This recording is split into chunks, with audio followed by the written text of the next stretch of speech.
अविदउ रहमान, ए महबूब सल्लल्लाहु अलैहि वसल्लम इनसे फरमाइए अल्लाह ताला को ख्वा अल्लाह कहकर पुकारो ख्वा रहमान कहकर। अय्यम्मा तदउ फलहुल अस्माउल हुस्ना, तुम जिस किसी भी नाम से उसे पुकारोगे तो सारे नाम ही उसके अच्छे हैं। ये रहमान जो नाम है ना, अर्रहमान, रहमान तो अल्लाह का नाम नहीं है, अर्रहमान है। रहमान किसी को भी आप कह सकते हैं, रहमान रहम करने वाला। जब दी रहमान होगा, अर्रहमान वो अल्लाह का नाम है। ये अक्सर अब्दुर्रहमान को लोग रहमान कहते हैं, लोग कहते हैं ये तो बता कोई शिर्क कर दिया, कोई शिर्क नहीं होता। अब्दुर्रहमान को अगर अर्रहमान को ही कहेगा फिर शिर्क होगा। रहमान तो कोई भी हो सकता है।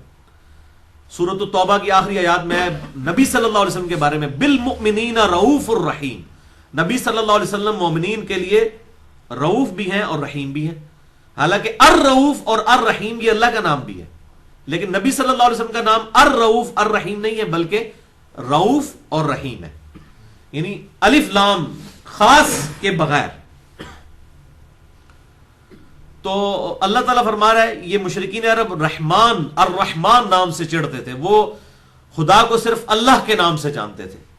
तो इसीलिए वो कहते थे ये रहमान क्या है, किसको आप रहमान कह के पुकारते हैं। इसीलिए आप देखें ना, हमारे जो सूरतों का आगाज भी बिस्मिल्लाहिर रहमानिर रहीम अलग से करके ऊपर लिखा जाता है, सूरत का हिस्सा तो नहीं होता, लेकिन वो इसीलिए कि ताकि अल्लाह बिस्मिल्लाहिर रहमानिर रहीम, अल्लाह के नाम से शुरू जो रहमान भी है और रहीम भी है, यानी अल्लाह ही का नाम है। तो अल्लाह ताला फरमा रहा है चाहे तुम अल्लाह कहकर पुकारो चाहे रहमान कहकर, सारे अच्छे नाम उसी के हैं। अच्छा, इससे यह बात भी पता चली कि जितने भी अच्छे नाम होंगे ना किसी भी जुबान के अंदर, वो अल्लाह के लिए आप इस्तेमाल कर सकते हैं, बशर्ते के उनके माने गलत ना बनते हो।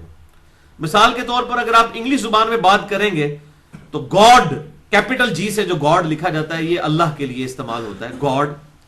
साइंटिस्ट इसे सुप्रीम बीइंग या सुपर नेचुरल एजेंसी, ये इस किस्म के अल्फाज भी इस्तेमाल करते हैं।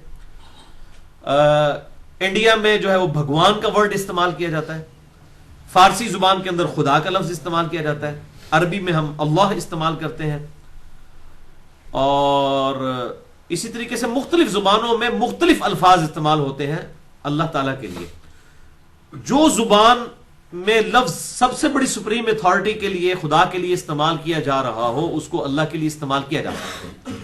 ये जो आजकल के चंद सलफी उलमा ने इसको बड़ा मुसीबत खड़ी कर दी है लोगों के लिए, जी अल्लाह को खुदा नहीं कह सकते और ये नहीं कह सकते और वो नहीं, इसे अस्मा व सिफात का मसला बना लेते हैं। ये बिल्कुल जाली बात है इनकी।